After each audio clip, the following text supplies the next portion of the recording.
Գյուրջան Կասկադ, հասանելի բնակարաններ 65 ամիս մարման ժամկետով։ Քասախ գյուղի բնակիչները հերթական անգամ բողոքի ակցիա են իրականացրել, փակելով Երևան աշտարակ մայրուղին։ Քասախի բնակիչները շարունակում են պահանջել, որ 59 երթուղու ավտոբուսները նախկինի պես հասնեն մինչև գյուղի կենտրոն։ Ոստիկանական ուժերը թույլ չեն տվել փակել ճանապարհը։ Քաղաքացիների եւ ոստիկանների միջև սկսված բախումներից հետո բերման է ենթարկվել ակցիայի 11 մասնակից։ Ի դեպ, ոստիկաններից մեկը հարվածել է տեղում աշխատող բողոքի ակցիան լուսաբանող լրագրողներից մեկին, երբ նա փորձել է պարզել, թե ինչու են քաղաքացիներին ծեծում եւ բերման ենթարկում։ Ներքին գործերի նախարարությունից էլ հայտնել են, որ ոստիկանի կողմից լրագրողի նկատմամբ բռնություն գործադրելու դեպքի առիթով քննություն է սկսվել։ Միջադեպի մասնակից ոստիկանը ազատվել է ծառայությունից։ Քաղաքացիներին բերման ենթարկելու դեպքի շրջանակներում ՄԻՊ-ի արագ արձագանքման խումբը մեկնել էր աշտարակի բաժին։ Ապարանում պտտահողմի հետևանքով կան տուժածներ Ապարան քաղաքի եւ Լուսագյուղ գյուղի տարբեր հասցեներում վնասվել են շենք-շինություններ։ Վնասվել են 21 շենք-շինությունների տանիքներ, 19 մարդատար, 3 բեռնատար ավտոմեքենա, տապալվել է 15 ծառ եւ 8 էլեկտրական սյուն։ Արագածոտնի մարզպետի աշխատակազմից տեղեկացնում են, որ պտտահողմի հետևանքով մարմնական վնասվածք է ստացել 4 անձ։ Բոլորը ստացել են բժշկական օգնություն, վնասվածքները վերին վերջույթների շրջանում են միջին եւ թեթեւ ծանրության, բարեբախտաբար կյանքին սպառնացող վտանգներ չկան։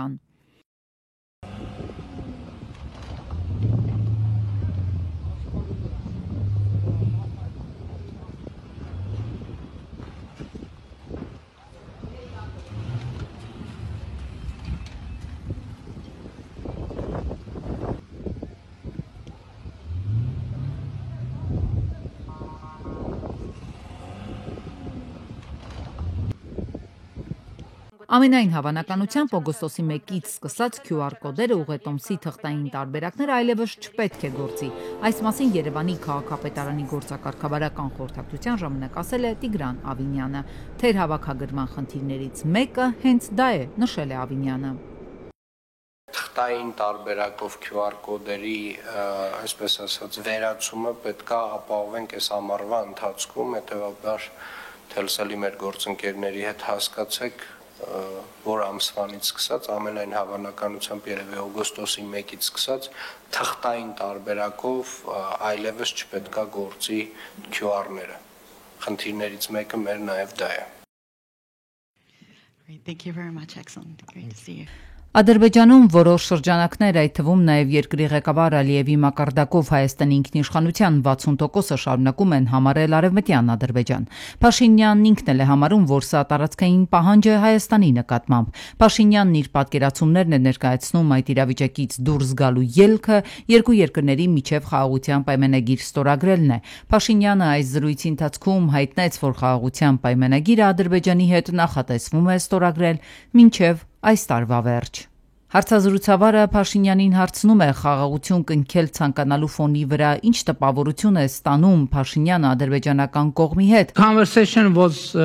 positive. Դրական էր խոսակցությունը, մենք պայմանավորվեցինք, որ պետք է աշխատենք այս թեմայի շուրջ, մենք համաձայնեցրել ենք խաղաղության պայմանագրի տեքստի նախագիծը, Ալմա-Աթայի հռչակագրով համաձայնեցված տեքստում է նշված Հայաստանի եւ Ադրբեջանի միջև հարաբերությունների հաստատման հիմքը։ Երկրորդ իրավադրույթ էլ կա, որի համաձայն Հայաստանը եւ Ադրբեջանը ճանաչում են միմյանց տարածքային ամբողջականությունը, ինքնիշխանությունը եւ սահմանների անխախտելիությունը, հիմնվելով այն փաստի վրա, որ խորհրդային ժամանակների վարչական սահմանները դարձել են պետական սահմաններ։ Եվս մեկ կարևոր դրույթ կա, որի համաձայն Հայաստանն ու Ադրբեջանը չունեն տարածքային պահանջ միմյանց նկատմամբ եւ պարտավորվում են այդպիսի պահանջներ չներկայացնել ապագայում։ Եվ որքան էլ ադրբեջանական կողմը հայտարարի, թե Հայաստանն ունի տարածքային պահանջներ այդ երկրի նկատմամբ, Փաշինյանը Հայաստանի սահմանադրությանն է հղում տալիս։ So our constitutional Մեր երկրի սահմանադրության մեջ չկա եւ ոչ մի տարածքային պահանջ Ադրբեջանի կամ որևէ հարևան պետության նկատմամբ։ Ուստի ինչ է իմ ասելիքը, եթե մենք ստորագրենք այդ պայմանագիրը Ադրբեջանի հետ, կառավարությունն այն պարտավոր է ուղարկել սահմանադրական դատարան։ Փաշինյանի ձևակերպմամբ, եթե սահմանադրական դատարանը որոշի, որ Հայաստանի եւ Ադրբեջանի միջև ստորագրված խաղաղության համաձայնագիրը չի համապատասխանում մեր սահմանադրությանը, ապա այդ պարագայում ըստ Փաշինյանի Հայաստանը ստիպված կկանգնի ընտրության առաջ։ I said already publicly that if our constitution Ես հրապարակային ասել եմ, որ եթե մեր սահմանադրական դատարանը որոշի, որ այն չի համապատասխանում մեր սահմանադրությանը, անձամբ ես կնախաձեռնեմ սահմանադրական բարեփոխումներ։ Այնպիսի բարեփոխումներ, որոնք մեզ հնարավորություն կընձեռեն առաջ շարժվել, սակայն եթե մեր ՍԴ-ն որոշի, որ այն լիովին համապատասխանում է մեր սահմանադրությանը, մենք կարող ենք այն ուղարկել խորհրդարան եւ վավերացնել։ Խորհրդարանում պայմանագրի վավերացման դեպքում մենք մեր սահմանադրության մեջ ունենք դրույթ, որի համաձայն վավերացված միջազգային փաստաթղթերը ավելի բարձր իրավական ուժ ունեն, քան մեր պետական օրենսդրությունը։ Հայաստանը ըստ Նիկոլ Փաշինյանի եւս ունի որոշակի մտահոգություններ Ադրբեջանի սահմանադրության մասով։ Հայաստանը սակայն դրա մասին չի բարձրաձայնում։ why Քանի որ մենք տեսնում ենք, որ արդեն համաձայնեցված խաղաղության պայմանագրի տեքստի նախագծում այդ հարցը մեր պարագայում եւս լուծված եւ որոշված է, ուստի մենք պետք է գնանք եւ ստորագրենք այն, որպեսզի լուծվեն բոլոր խնդիրները։ Իսկ եթե չստորագրվի, մտավախություն չկա, որ կողմերի միջև լարվածություն, պատերազմ կլինի։ I already said that they won't be Ես արդեն ասացի, որ չի լինի պատերազմ, չի լինի լարվածություն Հայաստանի եւ Ադրբեջանի միջև լինելու է խաղաղություն։ Տեսեք, մենք կենտրոնացած ենք եւ մենք փորձելու ենք այն հուլիսին ստորագրել։ Մենք շարունակաբար փորձելու ենք այդ ուղղությամբ աշխատել եւ ի վերջո կստորագրենք խաղաղության պայմանագիրը եւ կհաստատենք խաղաղություն։ Փաշինյանը հայտնեց նաեւ, որ Հայաստանի եւ Ադրբեջանի միջև սահմանի մոտ 12 կիլոմետրը սահմանազատված է։ Սահմանազատված մասն ըստ Փաշինյանի անվտանգային երաշխիքներով տարածք է եւ դարձել է իրականություն։ Իսրայելի կողմից Իրանի վրա արձակման 65 ժամվա ընթացքում զոհվել է ավելի քան 224 մարդ, շուրջ 1500-ը վիրավորվել է իսրայելական հարձակումների հետևանքով։ Այս մասին հայտնել է Իրանի առողջապահության նախարարությունը։ Իրանի ԱԳՆ-ից հայտնել են, որ Իսրայելը հարվածներ է հասցրել Իրանի արտգործնախարարության շենքին, ինչի հետևանքով կան տուժածներ, այդ թվում դիվանագետներ։ Ավելի ուշ Իսրայելի պաշտպանության բանակը հայտարարել է, որ հարվածներ է հասցրել Իրանում գտնվող Ղուդս ուժերին պատկանող հրամանատարական կենտրոններին։ Իսրայելի պաշտպանության բանակը հայտարարել է, որ ավարտել է Իրանի տարածքային ավիահարվածների լայնածավալ ալիքը, որի նպատակն է եղել զենքի արտադրության հզորությունների ոչնչացումը։ Այս մասին հայտարարել է The Times of Israel-ը։ Հարվածների թիրախներն են եղել Իսլամական հեղափոխության պահապանների կորպուսը, պահապանների կորպուսի Ղոդս ուժերին եւ Իրանի զինված ուժերին պատկանող ենթակառուցվածքները։ Թիրախային հարվածներ են հասցվել Իրանի տարածքում զենքի արտադրության բազմաթիվ օբյեկտներին, նշված է Իսրայելի պաշտպանության բանակի հաղորդագրության մեջ։ Իրանը ձերբակալել է Իսրայելի Մոսադ հետախուզական գործակալության երկու գործակալի, որոնց մոտ հայտնաբերվել է պայթուցիկ նյութեր եւ անօդաչու սարքեր։ Ձերբակալվածների մոտ հայտնաբերվել են 23 անօդաչու թռչող սարքերի համար նախատեսված սարքավորումներ, արձակման սարքեր, կառավարիչ Նիսան բեռնատար եւ ավելի քան 200 կիլոգրամ պայթուցիկ նյութ։ Իսրայելի եւ Իրանի միջև փոխադարձ հարվածները սկսվել են հունիսի 13-ի գիշերը, այնուհետև իսրայելական կողմը սկսել է մարտիկ ինչպես առյուծ գործողությունը։ Իրանն իրավունք ունի օգտագործել ատոմային էներգիա եւ միջուկային հետազոտություններ իրականացնել, հայտնել է երկրի նախագահ Մասուդ Փեզեշքյանը։ Մենք իրավունք ունենք օգտագործել ատոմային էներգիա եւ միջուկային հետազոտություններ իրականացնել հօգուտ հասարակության։ Ոչ ոք իրավունք չունի խլել մեզանից այդ իրավունքը, նշել է Փեզեշքյանը։ Նա նաեւ ասել է, որ Իրանը պատերազմի չի ձգտել եւ ժողովրդին միասնության կոչ արել ագրեսիայի դեմ։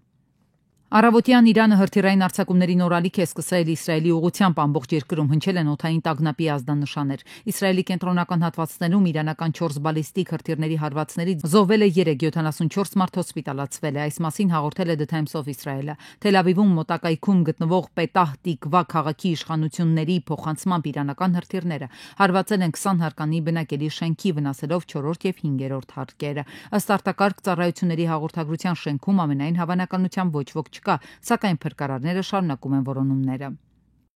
ԱՄՆ նախագահ Դոնալդ Թրամփը ժամանել է Կանադա մասնակցելու հունիսի 15-ից 17-ը Ալբերտա նահանգի Կանանասկիս քաղաքում անցկացվող G7 գագաթնաժողովին։ Նրա օրակարգում երկկողմ հանդիպումներ են նախատեսված նախագահ Զելենսկու, ինչպես նաև Մեքսիկայի նախագահի հետ։ Ավելի վաղ ապրիլին Թրամփը եւ Զելենսկին կարճատև հանդիպել են Վատիկանում, Հռոմի Պապ Ֆրանցիսկոսի հուղարկավորության ժամանակ։ Թրամփը հայտնել է, որ միջոցառման ընթացքում քննարկվելու են նոր առևտրային համաձայնագրեր։ Bloomberg-ի տվյալներով G7-ի առաջնորդները կարող են հրաժարվել համատեղ հայտարարությունից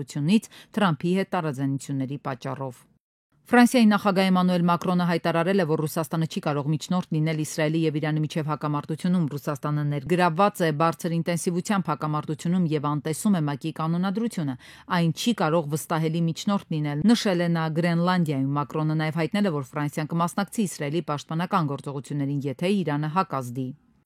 Աֆղանստանի եւ Պակիստանի սահմանապահների փոխհրաձգության հետևանքով 2 մարդ է մահացել աֆղանցի եւ պակիստանցի սահմանապահների միջև տեղի ունեցած փոխհրաձգության ժամանակ։ Դեպքը տեղի ունեցել Պակիստանի եւ Աֆղանստանի արևելյան Կունար նահանգի սահմանազատման գծում։ Կունարի աղբյուրները հայտնել են, որ Կիրակի Շիգալգավարի Թախտ-e-Խոր շրջանում գտնվող այսպես կոչված Դյուրանդա գծի մոտ զինված բախման ժամանակ Աֆղանստանի 2 զինծառայողները մահացել են։ Բախումը տեղի է ունեցել, երբ պակիստանցի զինվորականները փորձել են նոր անցակետ տեղադրել տարածքում։